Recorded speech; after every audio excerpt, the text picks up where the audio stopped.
along with America's strange history with alcohol and drugs, along with America's moralism, along with the temperance movement, along with AA, America has an abstinence fixation you can't find it hardly anywhere else in the world.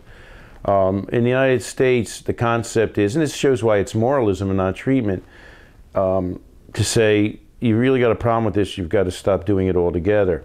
In the first place, that's not a very effective treatment, because what you're saying to people is, you've got a problem with this substance, quit, and then we'll treat you. And a remarkably large amount of American treatment depends on that.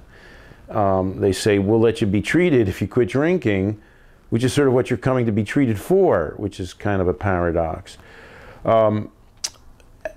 In fact, it's not the best method to dictate to people that what their goal should be, because when they adopt a goal on their own, they're more likely to succeed at it.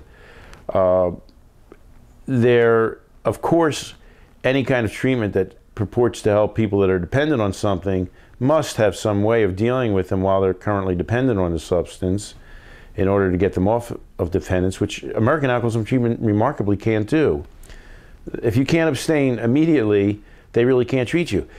AA does its own triennial survey, and it found that only about 5% of people stick with AA for as long as 12 months.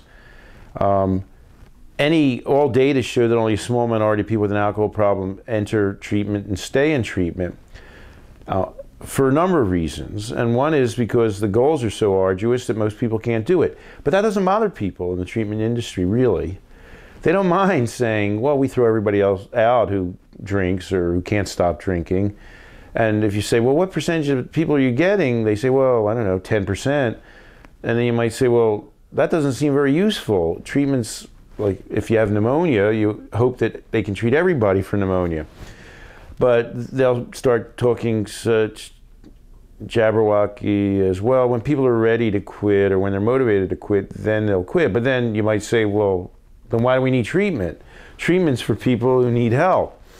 So the whole abstinence monolith is moralistic, it's irrational, it's dysfunctional, and largely useless.